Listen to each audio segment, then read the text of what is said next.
I'm Alex, the starlet's top agent. For 6 years, we've been in love, but we kept it a secret. Recently, she admitted to rekindling a romance with her first love, a struggling actor, on the red carpet. Since then, I've become the biggest fool in the industry. After losing her fame and fortune, she came to me, crying and begging for help to escape her downward spiral. But I turned my back on her, walking away with my true love, leaving no trace behind. Sorry, you're in the way of the real starlet in my life. This marks the 6th year of my hidden relationship with starlet Mia. When we first got together, Mia insisted that for the sake of her career, we should keep our relationship under wraps. As her agent, I agreed. But on our anniversary, Mia's first love, Jake, returned. Everyone knows that Jake is the one who holds a special place in Mia's heart. Years ago, she left her family for him, causing quite a stir in the industry. Despite his good looks, Jake came from a troubled background, and no parent would want their daughter to marry into such a family. Eventually, they parted ways, as reality can be harsh. When Jake left the country, Mia chased after him, tears streaming down her face, but he never looked back.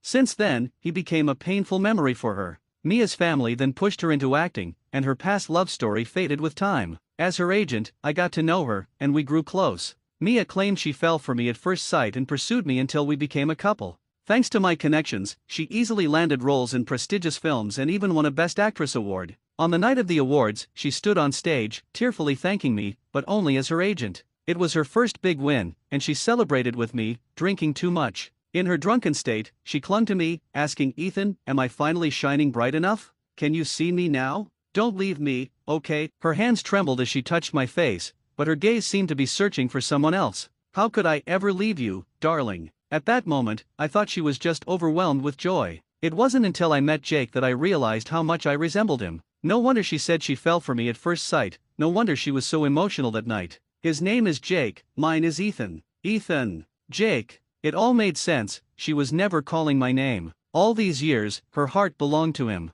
And what about me, Ethan, who dedicated so much to Mia's career? Just a stand-in, a mere shadow that could never compare to her first love. It was absurd, truly absurd. Their reunion happened during a talent show where Mia was a guest mentor, and Jake was a contestant. The moment he saw her, his composure shattered, and he fumbled his performance. "You, contestant, are you afraid of the stage? Or haven't you practiced enough? With moves like that, you should go home and sell vegetables. Being a star isn't for you." All the mentors criticized him harshly for his lack of professionalism. Jake bit his lip, disappointment etched on his face, glancing longingly at Mia, who remained silent. I watched from backstage, seeing her red eyes. The joy of their reunion mixed with years of unspoken grievances. Even as a starlet, she couldn't hide her emotions. It was a look I had never seen before. My heart ached, feeling sour and bitter, like biting into a green fruit. Originally, Jake was supposed to be eliminated, but thanks to Mia's insistence, he stayed. The entertainment industry is often ruthless. That night, the contestants who advanced were taken to a banquet, and Mia and I were also there.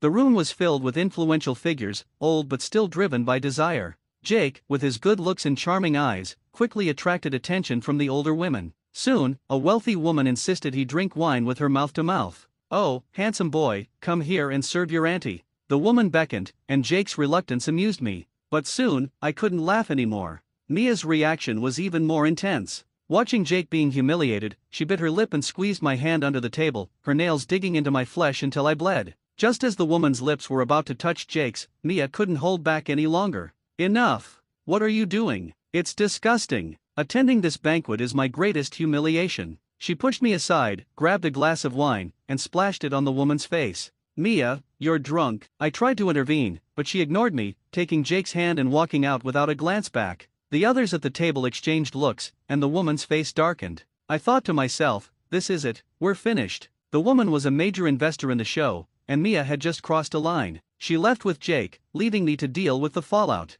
That night, I drank heavily to drown my sorrows. I ended up in the hospital, clutching my stomach in pain. Their words echoed in my mind. "Ethan, isn't Mia your woman? Being humiliated in front of everyone feels better than this pain, doesn't it? You can't even control the woman you made famous. What kind of man are you?" Before I passed out, I felt someone touch my face. When I woke up, it was the next day. The nurse mentioned a girl brought me in, likely a kind waitress. I checked my phone, no messages from Mia. It seemed Jake's return had made her forget everything. I had no heart to recover, so I left the hospital and returned to Mia's place. Her car was in the driveway. Perfect. I had something to say, not just about our relationship but also about my contract renewal. "Jake, don't go, please. Hearing Jake, I froze, seeing the two of them together in the yard. Mia clung to Jake, her eyes red, pleading with him. She had never looked at me like that. You already have a fiancé. After leaving me, you immediately started dating him for 6 years, right? Do you know I was beaten by thugs every day after being sent abroad?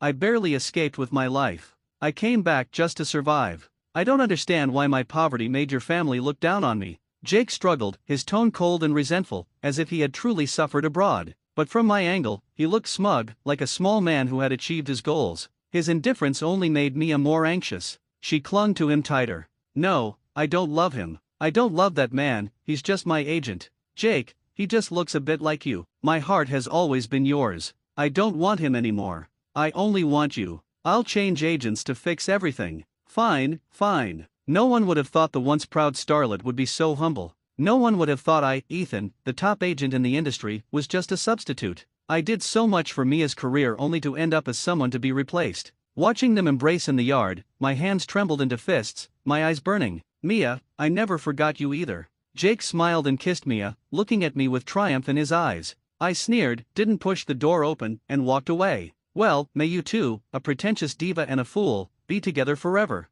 Mia, between us, who replaced whom isn't certain yet. Since that day, negative news and gossip about Mia have been flooding the internet. Among the most sensational was the rumor that she was allegedly keeping a young lover hidden in a luxurious apartment. A few days ago, paparazzi caught her little boyfriend, the same Jake whom Mia had staunchly supported on the talent show. Jake's dark past was soon uncovered by netizens. For instance, both his parents had been imprisoned for theft, Jake had impregnated a classmate in high school, dropped out, and became a street thug, and so on. Public opinion was boiling over, with the internet full of insults towards this disgraced celebrity, and Mia's fans were also publicly denouncing her. What? Mia chose such a boyfriend? He's just a scumbag. You don't understand, it's just like a rotten pot with a rotten lid. Two of a kind, Mia must be trash too. I used to think she and her agent were a couple. The agent is so handsome, she must be blind. In the past, as soon as such rumors started to surface, I would have had the PR department handle it. But this time, I didn't intervene, allowing the scandal between Mia and Jake to dominate the top search results.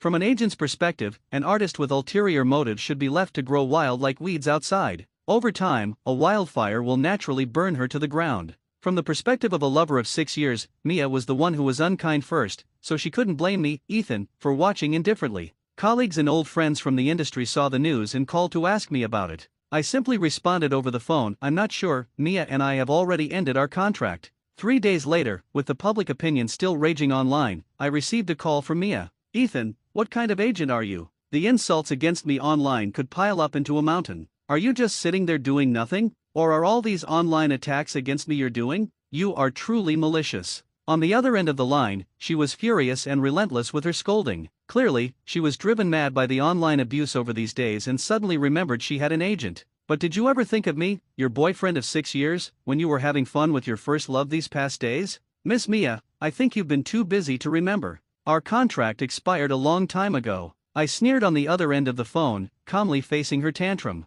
What? When did it expire? I didn't know. Just when you were being all lovey-dovey with your first love. Seizing the moment of silence, I continued. We're finished in terms of work and feelings. We're over in every possible way. After saying that, I hung up and blocked her number, feeling the world finally quiet and my heart incredibly at ease. Later, to escape the online abuse, Mia disappeared from the internet for a long time. By then, I had already resigned from that entertainment company. The industry is full of smart people. As soon as the news of my resignation as an ace agent came out, I became a hot commodity for various major companies. Soon, companies with generous offers proactively reached out to me. Half a month later, at a film festival, I saw Mia again. She was walking the red carpet with Jake, their arms intertwined, looking extremely intimate. Without me, her dress was the cheapest option available. A dense array of microphones, blinding flashlights, and aggressive reporters. Hello, Miss Mia. Are you and Mr. Jake walking the red carpet together to officially announce your relationship? Facing the camera, Mia smiled shyly, snuggling up to Jake. He smirked and kissed her in front of the cameras. Let's keep it a secret for now. I want to announce this good news on the awards stage. Though he said that, it was basically a confirmation of their relationship. The internet may have a memory, but it's clearly not a good one. Because as I stood not far away, those who knew me laughed. After all, for the past 6 years, people in the circle knew I was Mia's boyfriend. Now, I had become the well-known fool. As I was thinking this, a reporter seemed to read my mind and asked, I heard that Mia's agent, Mr. Ethan, has always been rumored to be her partner. Is this true? Or is your relationship with Jake an affair? The sharp question made Mia's face turn pale, and she uncontrollably looked towards my corner. This caught the reporter's attention, and in the next second, microphones were thrust in front of me. Ah, Mr. Ethan is here too. Can you give a brief response? Mia's gaze was like needles on my body, full of panic, fear, but more of a threat. She was afraid I would say something detrimental to her and Jake in public. But facing the cameras, I would never lose my composure like her, nor did I want to be the target of criticism, so I just smiled gracefully. Sorry, I have resigned. Leaving only those words, I walked away. Mr. Ethan, here is tonight's winners list. I sat in the backstage lounge and took the list handed to me by the organizers. In the Best Actress column, it was Mia's name. Oh, I remembered. We hadn't fallen out yet at that time, so with my connections, her poorly performing movie could win an award. But now, she foolishly severed ties with me. She thought that having won Best Actress once, she was the queen of the industry, but she wasn't even worthy of being a foot washer. Someone like her, worthy of being Best Actress. Pointing at Mia's name, I coldly looked at the organizers, making them tremble. After all, they got the hosting rights because of my influence. Then shall we change it? They cautiously tried to please me. I nodded, my gaze scanning a row of actresses, finally settling on a familiar face, feeling a surge of emotion. No, let's choose based on merit. The award ceremony began as scheduled, and soon it was time to announce the Best Actress. And now, the winner of the Best Actress at this film festival is. I sat in the front row, casually glancing back. Because of my previous promise, Mia was confident, subtly straightening her posture. Ha, fool. You've already betrayed me, and you still think I'd let you win the award and announce to the world that you cuckolded me? Or do you really believe you have what it takes to win Best Actress? The Best Actress is. Let's congratulate Lisa. The camera focused on a serene, radiant woman under the spotlight, Lisa. She seemed stunned, taking a moment before standing up and smiling as she accepted the award. Behind her, a venomous glare pierced towards me, but I didn't even bother to turn around. I knew it was Mia's silent curse. Ethan, what do you mean? You clearly said the Best Actress award was mine. After knowing each other for so long, can't you bear to see me happy? On the way to the restroom, Mia blocked my path, her face twisted with rage. I looked at her beautiful face, once a source of affection, now only disgusted me. I've told you before, Mia, you became a Best Actress because the man behind you was me. Without me, you are nothing. I looked at her with disdain, showing a dismissive expression that hit her arrogant pride hard. You dare hit a woman? She held her face, looking at me in disbelief. I sneered, wiping my hand as if touching something dirty. I don't hit good women, but for a woman like you, I hit one when I see one. Get lost, this is the men's restroom. Do you want to be on tomorrow's headlines? Mia attacks men's restroom. Watching her flee in panic, I spat and prepared to return to the venue. Ethan. But in the hallway, I heard a familiar voice. I turned to see Lisa in a white gown quietly looking at me. Did you give me this award? Ethan, are you planning to use this award to crush me again? Lisa was my first love. We met at a banquet trying to secure film investments. Lisa was an actress brought by the production team, playing a minor role. The investor, however, leered at her, wanting to take advantage. National goddess Lisa, with a face as pure as jasmine. At that moment, her face was flushed red from the man's humiliation, yet she refused to yield, more like resilient reeds. She rejected the investor's advances but was pressed onto the table in anger with many filthy insults. Stupid girl, out here to entertain, what are you pretending for? I'll take care of you right now. The investor had money, and no one dared to move except me. Bang! I picked up a wine bottle and smashed it on the old man's head. The red liquid, I couldn't tell if it was wine or blood. Mr. Smith, acting like a hooligan in front of me, isn't that too much? The man rolled on the ground in pain. I squatted, patting his face. When he saw my face clearly, he gasped and fled. Because I am Ethan, the sole heir of the Anderson business empire. Being an agent was just my hobby. Lisa was very grateful for my rescue, and we became good friends. At first, I was curious because in the industry, few women remain pure. But Lisa was famous for not succumbing to the unspoken rules, so despite her breathtaking beauty, she could only get small roles. I love acting, not being a star. She said this to me, which was exactly the answer I wanted. I looked at Lisa, her bright eyes shining with love and dreams like stars in the sky. And I was the person who could easily pluck the brightest star from the sky. So, naturally, she became my artist and my lover. She was the high-cold goddess in the eyes of fans, as elegant and pure as a swan, but when facing me, she was a shy, simple girl.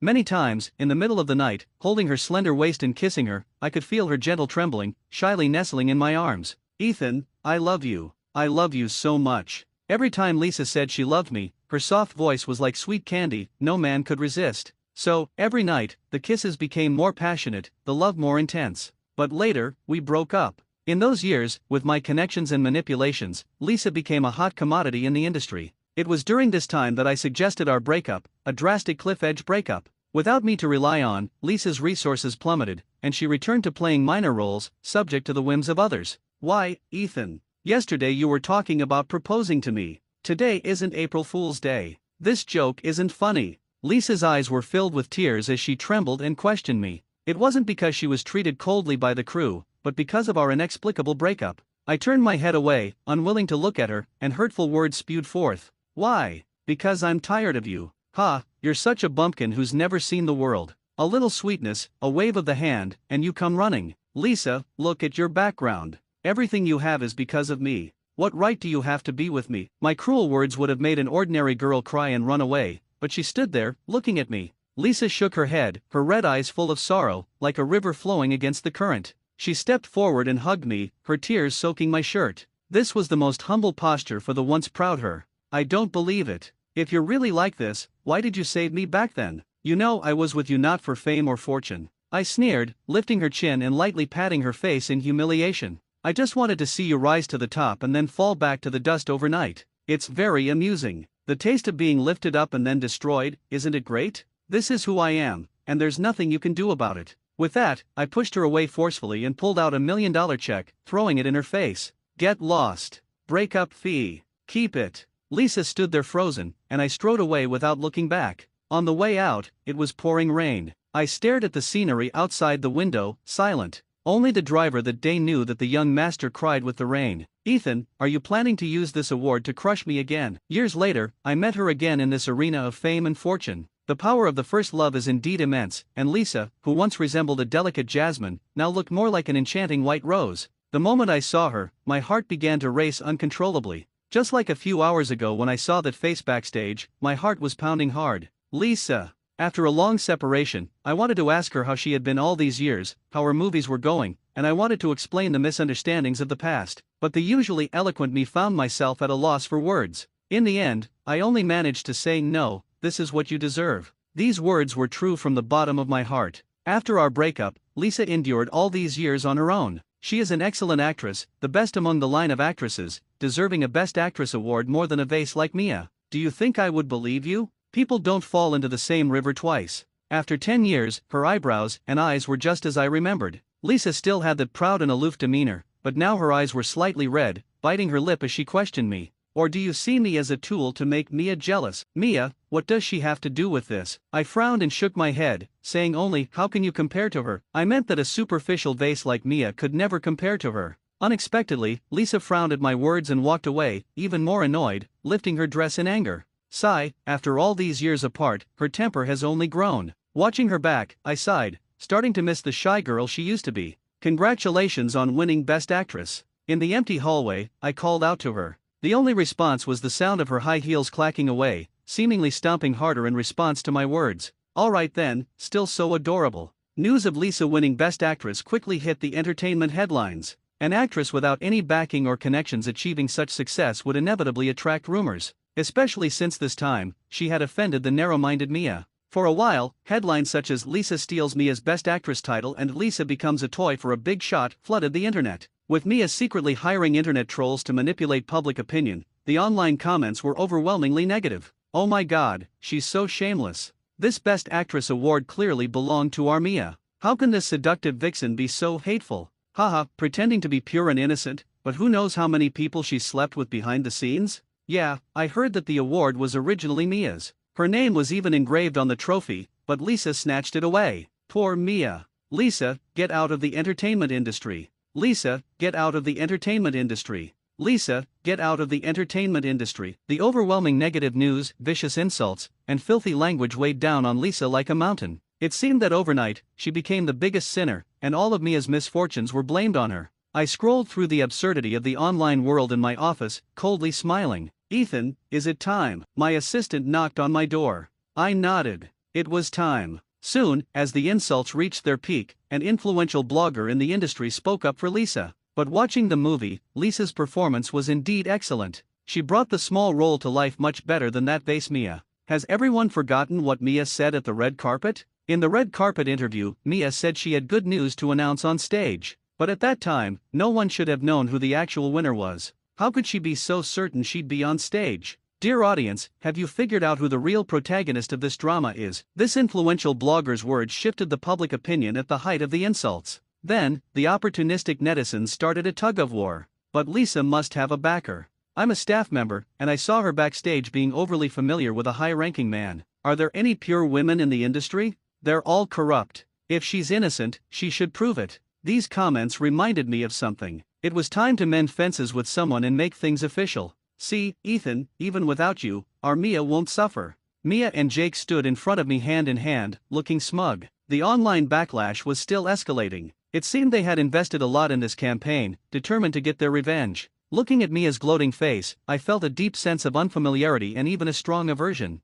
How was I so blind to have spent 6 years with someone like this? Now it seemed she and that pretty boy Jake were a perfect match. I was the lucky one to escape this misery. This kind of tactic is like harming yourself to hurt your enemy. Lisa won't care, and I just see you both as a pair of perfect fools. What did you say? You dare to insult me? Sure enough, Jake, who was nothing more than a thug, immediately turned into a rabid dog at my words. He shoved Mia aside and raised his fist to hit me. Dealing with someone like him, I wouldn't even dirty a finger, so I pointed behind him. Oh look, when did the reporters get here? At the mention of reporters, Jake's demeanor instantly changed, transforming into an obedient boy. Mia had put in a lot of effort to clean up his image, explaining away his previous scandals as rumors. But when he turned and saw no one behind him, his face twisted back into a snarl. You dared to trick me. Enraged, Jake lunged at me like a beast devoid of humanity. Just as his fist was about to connect, a loud click was heard. This time, real reporters had arrived. I took a punch, but Jake's violent behavior was caught live on camera.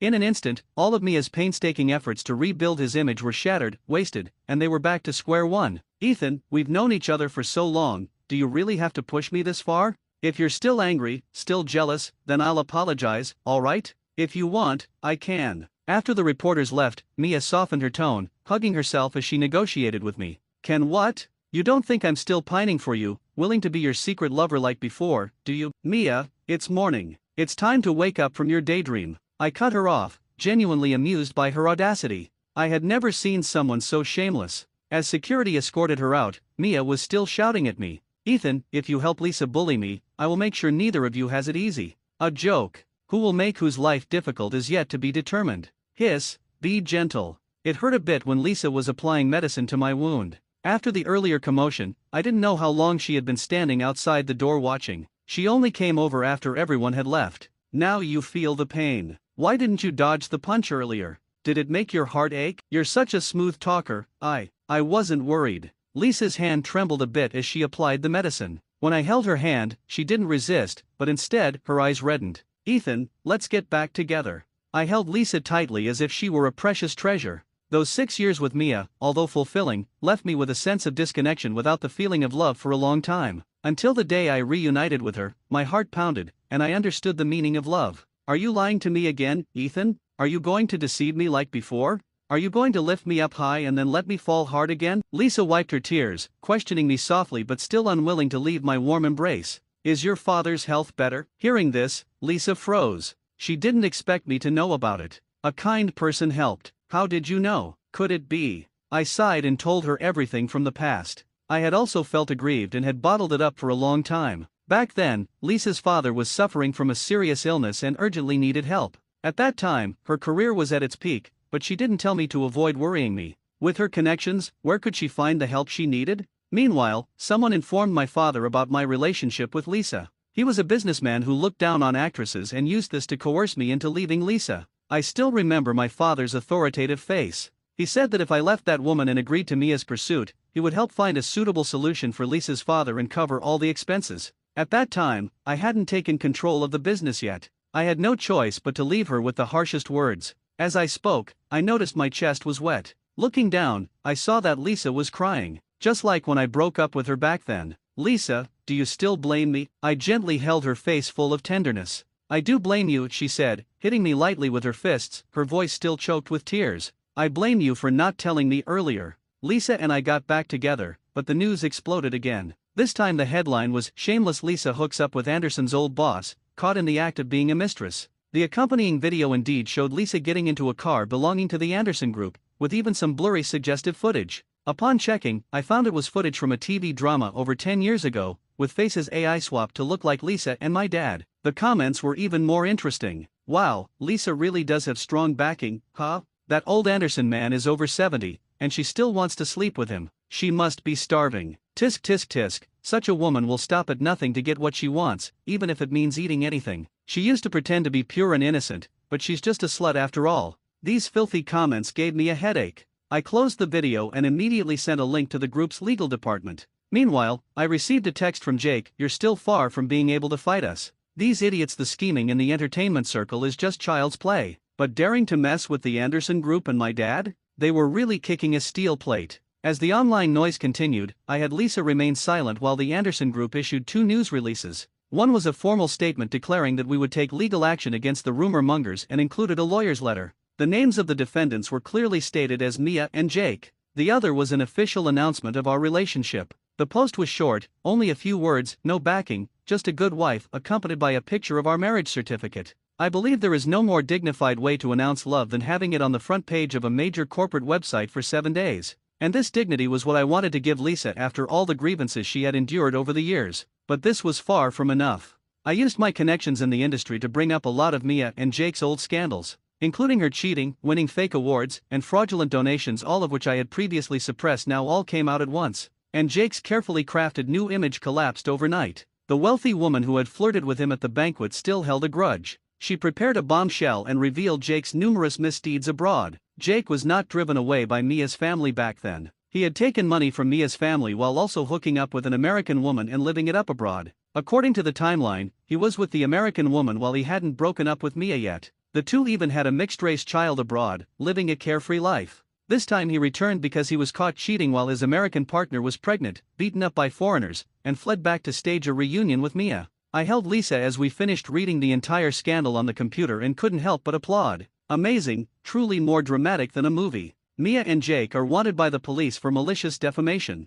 I heard that after everything was exposed, Mia and Jake had a huge fight. In a fit of rage, Mia lost control and stabbed Jake in the stomach. When the police arrived at their house to arrest them, they found Jake lying in a pool of blood, barely alive, and Mia was nowhere to be found. The former starlet had turned into a fugitive, a truly lamentable turn of events. Oh no, she was no longer a starlet. The awards of a disgraced artist had long been revoked by the committee, ready to be reissued at the upcoming film festival. Before accompanying Lisa on the red carpet, a shadowy figure sneaked into the dressing room. When I discovered and dragged the figure out from the corner, I realized it was Mia. She looked haggard, filthy like a beggar, and emitted a foul odor. She must have been hiding in some garbage dump to evade the police these past few days. I pinched my nose in disgust and shielded Lisa behind me. Mia's gaze was as venomous as a wolf's. "Ethan, please save me. My family has abandoned me, no one wants me. Don't you still love me? Save me, please." She stumbled towards me, her smile uglier than crying, but I kicked her to the ground. "I'm married now, Mia. What delusional dream are you still having? Ethan, you ungrateful scoundrel. Without me, the starlet, what would you be as an ace agent? I am your glory, your badge, and that girl behind you is nothing. Calling me fickle, but you left me and found another." Seeing my heartless demeanor, she tore off her facade, looking mad. I sneered, grabbing her throat and glaring coldly at her. "Mia, I did consider it. I thought about loving you sincerely, about marrying you, but you all these years, you only saw me as a substitute for Jake. You were blind to treat me like that bastard. When you used Jake's photo as your chat background, when you engraved his initials on our ring, did you ever think about me? Mia, people like you don't deserve happiness." I looked down at her as if she were garbage and then threw her away. Mia staggered and fell to the ground, watching in despair as Lisa wiped my hands. She sobbed on the floor. "Bitch, it's all because you seduced Ethan that he stopped loving me. I hate you. I hate you both." A sharp scream rang out, and a flash of a knife was seen. Mia had raised a blood-stained knife, charging at Lisa with murderous intent. Bang! The next second, she screamed in pain. Her hand had been shot, leaving a bloody hole. The police, who had arrived just in time, easily subdued her. Lisa had secretly called the police, and they arrived just in time to witness Mia's attack. As Mia was escorted away by the police, it was also time for us to walk the red carpet. I held Lisa's hand and walked past the disheveled Mia, smiling as I said, "Sorry, you're blocking the way of the real starlet in my life." When I was cornered on the rooftop by the loan sharks, Clara was celebrating her wedding with Marcus. For 7 years, she feigned affection for me, all to support Marcus, pilfering my company's trade secrets for him. I confronted her about her betrayal, and she claimed she had fallen for Marcus the moment he rescued her from a car accident years ago, but it was I who saved her. Marcus, my so-called best friend, was fully aware of this but still took all the credit. Reborn on the day she confessed her love to me, I publicly rejected her, leaving her in disgrace. She wept and asked why. I looked down at her and said slowly, because you're not deserving. I was reborn on the day Clara professed her love to me, a day when I returned to my alma mater as a distinguished alumnus to deliver a speech. After my presentation, she stood in the audience with a gentle smile, saying, "Ethan, I hope you'll be part of my future." Everyone present expected me to agree. Before this moment, we were already seen as a couple. This confession was merely a formality. Part of my reason for returning to school was her. In my previous life, I had established a scholarship named Radiance in her honor. According to the original timeline, she was about to graduate from her master's program and become my girlfriend before joining the Bennett Corporation. But this time, amidst the cheers of the crowd, I rejected her. "Miss Zhang, I may have been too kind, but I think you misunderstood." At those words, her face turned ashen, and she froze, unable to believe I had said that. I stepped away as whispers erupted around us. "So CEO Bennett doesn't actually like her, it was just Clara throwing herself at him. How embarrassing. In my previous life, I had treated her too well. I accepted her confession back then and even scolded her, thinking that such things should be initiated by a man. How could she have confessed first? But she had insisted on sharing her feelings. At the time, I was lost in the joy of it all. Who confessed first didn't matter. To others, our relationship had always been obvious and unspoken. Little did I know it was all orchestrated by Marcus. What I thought was a sincere confession had ulterior motives. After graduation, I took over Bennett Corporation and became a prominent figure in the business world. No one understood why I showed her such favoritism.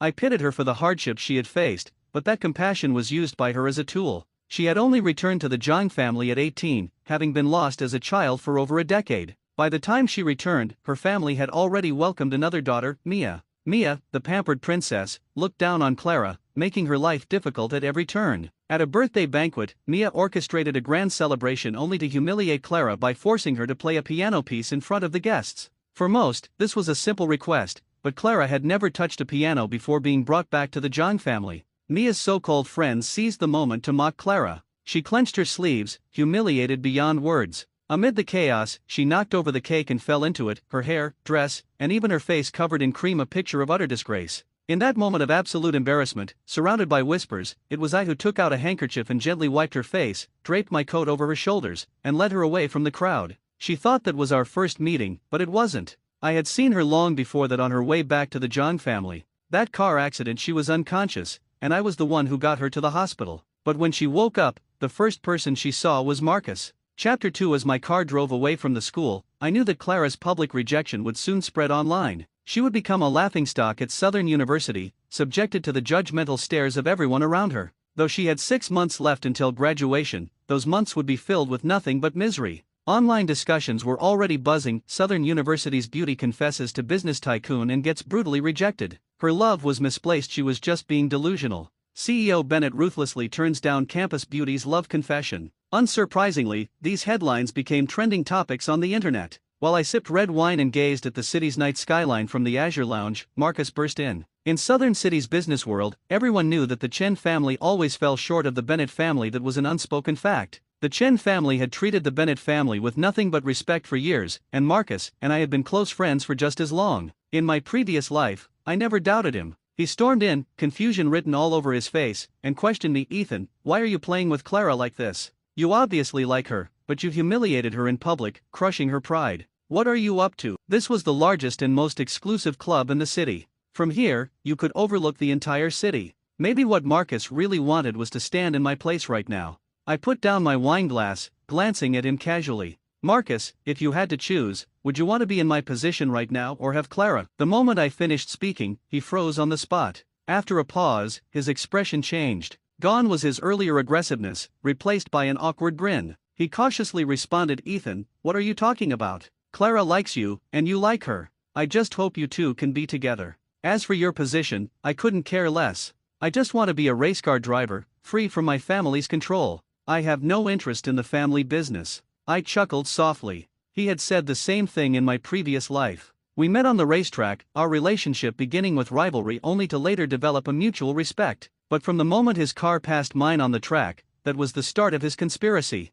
He had deliberately orchestrated our encounters. He always portrayed himself as someone passionate about racing, eager to break free from his family's grasp, showing no ambition for business. I treated him sincerely, never realizing I was nurturing a snake in my midst. I smiled at him, noticing the flicker of uncertainty in his eyes. "Marcus, you like Clara," I said, my voice calm but firm. That simple statement made his face change. My tone wasn't questioning, it was a declaration. He quickly shifted the conversation, attempting to tease me. "You've been acting strange today, Ethan. You're hard to read. Clara likes you. She's yours, we all know that. There's no need to test anyone. Just go find her tomorrow and clear up this misunderstanding. Tell her you were just nervous and said something wrong in the heat of the moment." Just like in my previous life, he played the role of mediator, always stepping in to smooth things over between me and Clara. I had never suspected that he had feelings for her. Looking back, his resolve was terrifying. For his own agenda, he stayed by my side, playing the loyal friend, even pushing the woman he loved towards me just to watch us together, seemingly happy and in love.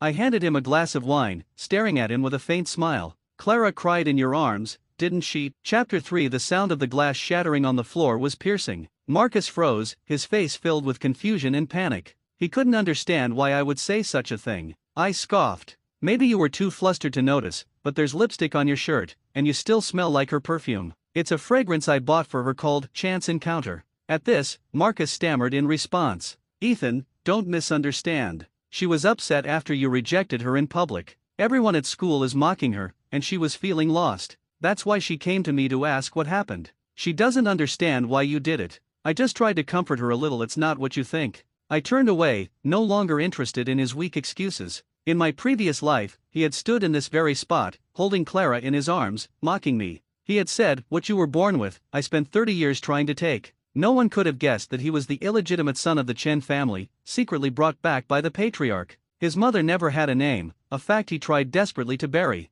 No wonder the lady of the Chen family despised him in my previous life. He wanted to be a figure of power in Southern City, someone whose mere presence commanded respect. But in this life, his ambition would never be realized. Sensing my cold indifference, Marcus could only slink away in defeat. I watched the shattered pieces of the wine glass on the floor and crushed them further under my foot. The next day, on my way to the company, someone suddenly jumped in front of the car, blocking our path. The driver slammed on the brakes, managing to stop just in time, though still knocking her down. Sure enough, it was her Clara. Was she being impatient, or had Marcus sent her? As the driver helped her up, I watched coldly. She rushed toward me, clutching my sleeve with tears streaming down her face. In the past, I could never stand to see her cry or suffer. Her delicate beauty always stirred compassion in me. "Ethan, did I do something wrong? I went to your house last night, but your mother said you didn't want to see me." I pried her hands off my sleeve and straightened it, smiling faintly. "I'm helping you and Marcus. You two are meant for each other. It was me who couldn't see that before." She shook her head in a panic, instinctively denying it. "No, that's not true. You're the only one I've ever loved." But I remembered how she had stood beside Marcus, coldly declaring, "Ethan, every day I spent by your side filled me with disgust. From the beginning, I only loved the man who saved me. When my life was hanging by a thread, he was like a god, giving me hope. That man was Marcus. It was never you." Chapter 4. Isn't that enough? I tossed a card her way, instructing the driver to take her to the hospital. She always presented herself as someone above material wealth, with her lofty, proud demeanor, disdaining money and luxury. But I wanted to humiliate her with money. "Clara, you're clinging to me for money, aren't you? Well, here's the money. Take it and get far away from me. Don't ever let me see you again." The way I looked at her now was filled only with contempt. Unable to handle how I was treating her, she ran off in tears. This scene was soon captured by someone and spread all over the school's gossip forums. Clara, once the campus goddess, was now known as the woman shamelessly clinging to a business tycoon. The rumors became increasingly vile, with some even suggesting that our relationship was nothing more than a money-for-sex transaction. Unable to stand the scrutiny at school, she had no choice but to move back home temporarily. But the Jung household wasn't exactly a place of refuge. Mia, with her spoiled temper, could never tolerate Clara. The next time I saw her was at Mia's brother Leo's wedding. The banquet was held at the Grand Horizon, and Clara followed cautiously behind Mia, who, by contrast, carried herself with grace and confidence. It was no secret that the Jung family elders didn't favor Clara. Back then, they knew I had some affection for her, and the elders were happy to let it be, hoping a marriage between the two families would be mutually beneficial. They had always wanted Mia to marry me, but I, of course, liked Clara, the one who had returned to the family after so many years. In front of everyone, Clara deliberately tried to cozy up to me, attempting to prove that the rumors online were nothing but lies, trying to salvage her reputation and make it seem like our relationship was as strong as ever. But when she leaned in and tried to take my arm, I took a step back. That single step drew a clear line between us. In my previous life, Clara never quite fit into the world of high society, but I guided her, helping her step by step until she became a proper Zhang family lady and the future Mrs. Bennet. But in this life, she'd have to walk that path on her own. Her face filled with embarrassment while Mia, on the other hand, watched with amused curiosity, clearly entertained by the shift in dynamics. When we were away from the elders, Mia nudged my arm, teasing blind for so long, but finally you can see clearly. That pristine little white lotus, how did you manage to dote on her for so long? Our glasses clinked, and we exchanged a smile. In the past, I misjudged people unlike you, Miss Zhang. She didn't like being called Miss Zhang II. Before Clara came back, Mia was the only daughter of the Zhang family, their sole princess. Mia deliberately leaned against my shoulder, whispering in my ear. To others, this might have seemed overly intimate, but I didn't shy away from slipping my arm around her waist. Miss Zhang, care to dance? Stop it, Mia, Clara's furious shout interrupted our conversation. She looked at us with rage as if we had done something unforgivable. I ignored the hurt and disappointment on her face and led Mia to the center of the dance floor. The music started, and Mia and I danced gracefully, all while feeling a pair of hateful eyes glaring at us from the distance. When the dance ended, Clara blocked my path, tears streaming down her face. Why are you doing this to me? I raised my hand to wipe her tears just as I used to, but now there was no trace of love or tenderness in my heart. Chapter 5 I don't like you. In fact, I despise you, I said mercilessly. She froze, standing there in shock. At this moment, she wasn't truly heartbroken, it was just her pride at play. In my past life, she had told me the Zhang family wanted Mia to marry you, so of course, I had to steal you from her just so she could taste the bitterness of defeat. I was nothing more than her trophy, a tool for her to please Marcus. I brushed past her without looking back, unwilling to get entangled with her any longer. As the banquet neared its end, she linked arms with Marcus and approached me, her eyes filled with defiance. Ethan, you're so arrogant. Did you really think I've been chasing after you all these years because I loved you? You're wrong. The one I've always loved is Marcus, the man who saved me from that car accident. It's never been you. Everything I did around you was just for show, don't take it seriously. She said it all in one breath, and Marcus didn't even have time to stop her. I knew her mind well. At school, she had always been the adored goddess, but in the past few months, she had been completely humiliated by me, and that had caused her to lose her composure. Now, she was declaring war on me, trying to salvage her fragile pride. I lifted my gaze to Marcus. Clara loved him so much that even now she couldn't bring herself to reveal how he had orchestrated everything. I asked her, the man you love is the one who saved you at the car accident scene. Though I asked Clara, my eyes were fixed on Marcus. I saw the flicker of fear in his eyes.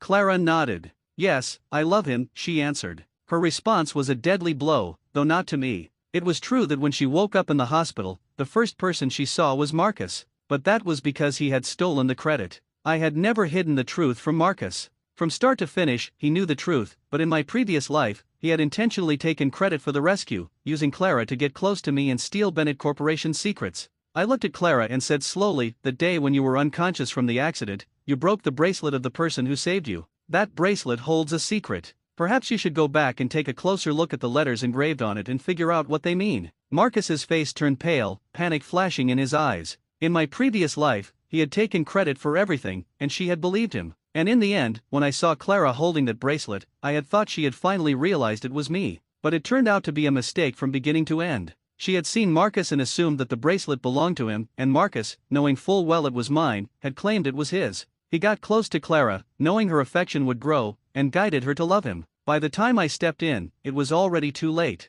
Fate truly depends on timing. Clara and I had missed our perfect moment. When I saw her again, her heart was already full of Marcus. Now, her eyes were filled with confusion. What do you mean? How do you know about the bracelet? How do I know? I laughed mockingly. There was nothing but sarcasm in my question. Because that bracelet was mine, and the letters engraved on it were my initials. But she was so easy to deceive. Marcus stole the credit, and she believed him completely. Ridiculous. But I no longer wanted to tell her the truth outright. I wanted her to suffer, to figure it out piece by piece, to learn the truth and regret it. I wanted to see Marcus's panic, his fear, and anxiety. I left the banquet. Chapter 6 Mia mentioned she wanted to enter the entertainment industry, dreaming of becoming a big star, but her family didn't support her. I chuckled. That's a small matter. I can set up an entertainment company just for you. We'll sign only you, pave your way, and make you a top star." Mia raised an eyebrow. "Why are you helping me?" Running my hand through her hair, I replied slowly, "Because it'll make things difficult for her."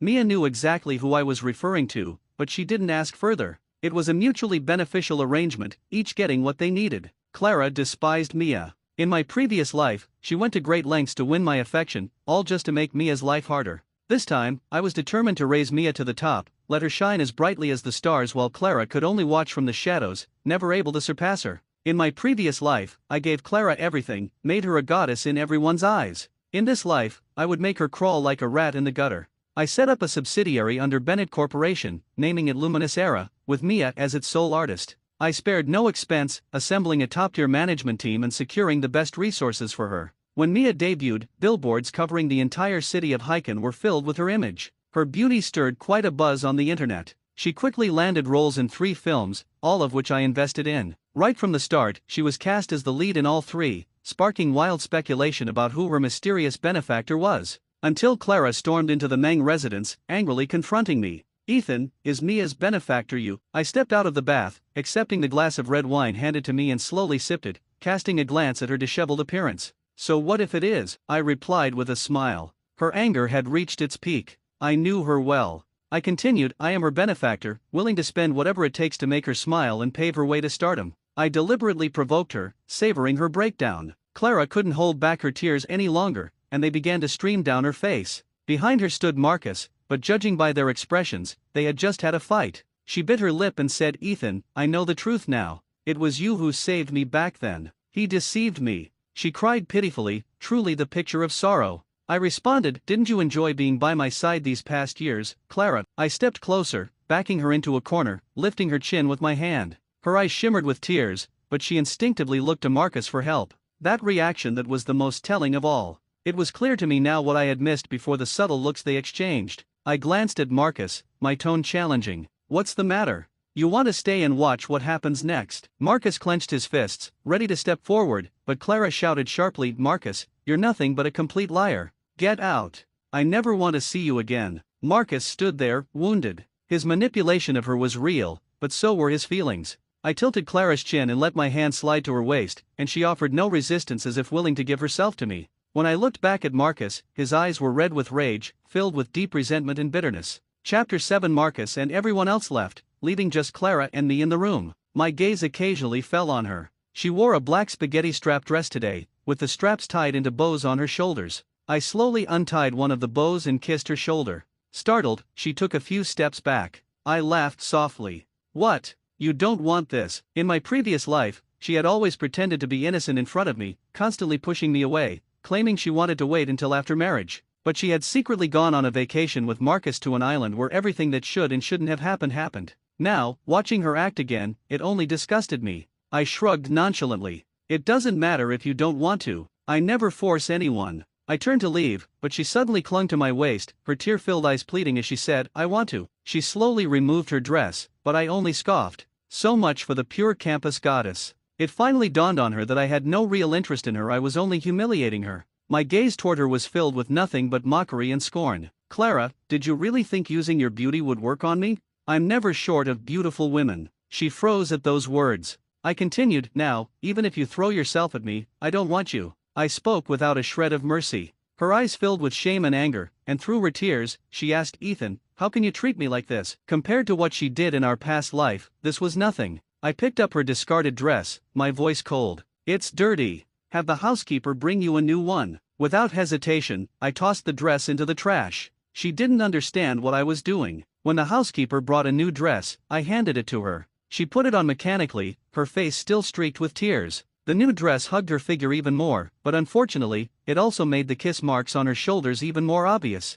They stood out sharply. Night had fallen, and the streetlights outside were already on. But under one of those dim lights, someone was waiting for her. Wearing my bathrobe, I escorted her out of the Bennett mansion. Sure enough, Marcus was still waiting outside. Seeing us together, his anger flared, and he lunged at me, but the security guards quickly threw him out. He misunderstood. I wanted him to misunderstand. His voice was filled with bitter frustration as he looked at Clara. "Have you fallen so low? Are you really trading your body just to earn his forgiveness? Having just been humiliated by me and now being shamed by Marcus, her tears flowed uncontrollably. But she seemed determined to hurt Marcus even more as she said, "Yes, I am willing to sleep with him. If it weren't for you deceiving me, claiming you were the one who saved me, do you think I'd ever have looked at you? The one I care about has always been him, not you. You're a liar and a thief. Whatever you stole will never last." Marcus raised his hand as if to comfort her, but she slapped it away. Her hatred for him left him standing there stunned. "Mr. Wu, take Miss Zhang home," I said casually, breaking the tense silence. She got into the car without looking back and left. Now, it was just Marcus and me. We still had some scores to settle. Chapter 8. I leaned against the stone platform, slowly lighting a cigarette. She got one thing right: what's stolen and deceived into existence is never meant to last. Lies are like paper easily torn apart. I treated you like a brother, told you everything, but you used that information to lie to her, to manipulate her. You're despicable. And I was a fool to ever trust you. He slowly lifted his head. Gone was the cheerful boy who used to follow behind me, replaced by a brooding man full of resentment. His voice was cold as he responded, "Lies? What lies? My feelings for her were real. I've liked her for a long time. It's ridiculous your whole life, you've had everything you wanted: success, wealth, status, even love. And me, I was always your shadow. Why? Do you know how it felt when I realized the girl I'd loved for years, the one I'd searched for, was actually in love with you all along? So I told her I was the one who saved her. She hesitated at first, but in the end, she chose me. Every time I saw her pretending to be with you while secretly loving me, I was proud. The woman you love, she loves me. On that island vacation, I had her completely, and you were left to pick up my scraps." He thought those words would provoke me, but I remained calm from start to finish. All I did was let out a cold laugh before turning and heading back into the mansion. The door slowly closed behind me, leaving him standing alone under the streetlight, his figure looking even more forlorn. Tonight was likely his last moment of peace. Meanwhile, Mia's career was soaring. The films she starred in were hits nationwide, and she had become one of the hottest new actresses. At Bennett Corporation's annual gala, she attended as my date, a spot that had once belonged to Clara. But now, Clara was stuck outside the venue. She wore a couture gown I had given her long ago, but now she stood humiliated, blocked at the entrance. "Miss, without an invitation, you can't enter. I'm Bennett's girlfriend. Don't you recognize me?" The commotion at the door caught our attention. Mia and I turned to look, and Mia leaned in, whispering in my ear with a smirk, "I'll take care of her for you." She insisted on holding my arm as we approached Clara. Glancing her over, Mia deliberately said, "That gown is outdated, just like you. The new rise while the old fall. Why not keep a little dignity?" With that, Mia pressed a kiss to my cheek, a gesture captured by the surrounding reporters eager to snap a headline-worthy moment. This scene was exactly what Mia and I had hoped for. Her popularity would bring more exposure to Bennett Corporation, while my backing would shield her from any challenges in the entertainment industry. Clara's gaze froze as she watched. She was pushed aside by the reporters who scrambled to ask her, "Miss, after being rejected by Mr. Bennett, why won't you give up? Isn't he clearly in love with your sister? Are you trying to come between them?" Each question was more pointed than the last, leaving Clara overwhelmed, panic written all over her face. The reporters quickly turned their attention to Mia and me. "Mr. Bennett, you and Miss Zhang are a perfect match, publicly showing your affection. Our wedding bells on the horizon." Mia smiled, replying, "You'd have to ask Mr. Bennett about that." I offered a non-committal smile. "When the time comes, I'll let the media know." Mia and I shared a knowing look, but Clara couldn't bear the sight any longer. She fled in embarrassment. Chapter 9. Marcus had been kicked out of the Chen family, just as pitiful as when he had been brought into it. He had always flaunted the image of a rich young master, but what he never dared mention was that he was the illegitimate son reluctantly brought back into the family. The true heir of the Chen family was his half-brother, Leo. All these years, Marcus had played the part of a carefree playboy devoid of ambition, which was why his brother let him be, turning a blind eye to his antics. But behind the scenes, Marcus had been secretly plotting, making deals with the board members, planning to one day overthrow his brother. It was all underhanded, impossible to keep hidden forever. In the past, Leo never considered Marcus a threat. I was the one who warned him that his little brother was playing a long game. This time around, Marcus exposed himself too soon, leaving him with no chance of recovery. Without enough power, he was easily crushed. Leo had no tolerance for him. When I saw him, he was like a beaten dog, and my car passed him by without even a second glance. After graduating, Clara also struggled at every turn. Without Bennett Corporation's support, her path was far more difficult than she had ever imagined. In the past, she had been welcomed everywhere, treated like royalty, but that was only because I stood behind her. Now, without me, she was just like any other graduate, having to prove her worth from the ground up.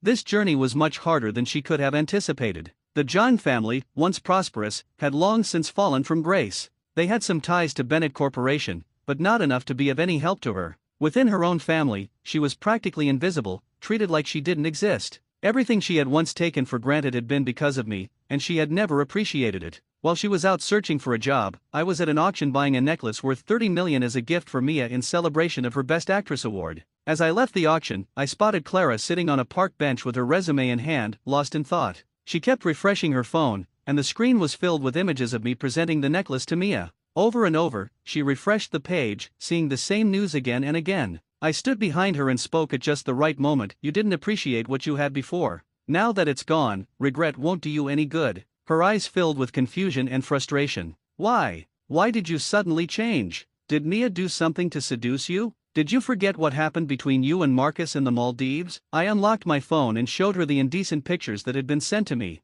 She froze in shock. "You were spying on me. You think too highly of yourself. Someone brought these to me, hoping to make some money." The fear in her eyes was undeniable as she asked, "Who?" "You should be able to guess," I said indifferently. "Marcus." She had already answered her own question. Yes, the man who once claimed to love her so deeply had now betrayed her when he had nowhere else to turn. He sold her out for money. Leo had decided to destroy Marcus completely. By the time Marcus left the Chen family, he had lost everything, his assets seized. Marcus thought I still cared about Clara, that I was just playing a game with her. But he was wrong. I offered her one final piece of advice: once he realizes those photos can't be used to blackmail me, he'll try to use them on someone else. As soon as I finished speaking, Clara's phone lit up with notifications. Her hands trembled as she opened the messages, revealing the same photos I had just shown her. The images shattered whatever resolve she had left. Back in the Maldives, Marcus had secretly taken those pictures. In my previous life, he had only used them to provoke me. This time, they served a new purpose. The voice message came through clearly: "Gather 10 million or these photos will be sent to everyone in your social circle. I want everyone to see the real side of this so-called pure campus goddess." I heard it just as clearly as she did. Clara's panicked gaze turned to me. "Ethan, please, you're the only one who can save me. He wants to destroy me." She fell to her knees, pleading at my feet. Perhaps if she hadn't been driven to the edge, she would never have seen people's true nature. When I loved her with all my heart, she trampled all over it. Now that I despised her, she came back begging for my mercy. But why would I, of all people, show her any kindness? She knelt before me on the gravel path, her knees scraped and bloodied. I spoke coldly: "Why should I save you?" Clutching the hem of my pants, she pleaded desperately: "Ethan, you saved me once, why can't you save me again? Will you just stand by and watch him destroy me? I know you're not that kind of person, Ethan." I chuckled and replied: "I am exactly that kind of person. Letting him ruin you suits me just fine. Saving you back then was a mistake, and I won't make the same mistake twice. Even if he doesn't finish you off, I will see to it that your name is ruined." When she tried to cling to me again, I kicked her hand away and walked off without a second glance. The John family no longer had the influence it once did, and they didn't care about her enough to give her $1 million for no clear reason. She was destined to come up empty-handed, trapped by her own decisions. Her desperate situation was a result of her own making. I no longer cared about her fate. Meanwhile, Bennett Corporation was flourishing, and I had been selected as one of the top 10 outstanding young entrepreneurs. On the day of the award ceremony, I proposed to Mia. An outstanding entrepreneur and a famous actress, it was bound to make headlines. We were a power couple, strong together. As for love, perhaps it wasn't necessary. That same day, another piece of news broke. A young woman had crashed her car late at night, killing a man. It was a case of mutual destruction, the final result of Marcus being pushed too far. Clara had tried to end the nightmare with a car crash. Marcus died in the crash, but Clara didn't. She was gravely injured and unconscious, and when she finally woke, she insisted on seeing me. She told me she had dreamed of a life completely different from the one she was living now. In the dream, she had married me, becoming the wife of Bennett Corporation's CEO, receiving love, wealth, honor, and status. But she had trusted the wrong person, betrayed me, and in the end, caused my death. As she spoke, tears of regret streamed down her face. "Ethan, I'm sorry." In that moment, she finally understood what she had lost. But I no longer had any feelings, love or hate toward her. I replied coldly: "That wasn't a dream. I'm so sorry. I trusted the wrong person. I thought the one who saved me was him, but it was always you. You were the one who shielded me from danger, who saved me when I was in peril. It was you all along." In the past, I thought I would relish the sight of her regret. I thought it would bring me satisfaction, but all I felt was a sense of release. "I'm marrying Mia," I said. The moment she heard those words, she gripped the sheets tightly, sobbing uncontrollably as if her heart were being torn apart. I left the hospital. After today, there would be no more ties between us. The police investigation confirmed that the car accident wasn't just an accident, it had been planned. Clara was taken into custody and would have to pay for her actions. Mia and I held our wedding in Bali. It was a beautiful seaside ceremony, exactly the kind of dream wedding she had always wanted, and I made sure to fulfill every one of her wishes. As we exchanged rings, she leaned in and whispered in my ear, "Mr. Bennett, I had my eye on you many, many years ago." I froze in place for a moment, suddenly understanding the source of many of her past conflicts with Clara. Perhaps Clara had known all along about her little secret. Smiling, I slid the ring onto her finger. The past is irrelevant. Only the future matters. We exchanged a smile, and in front of everyone, we kissed.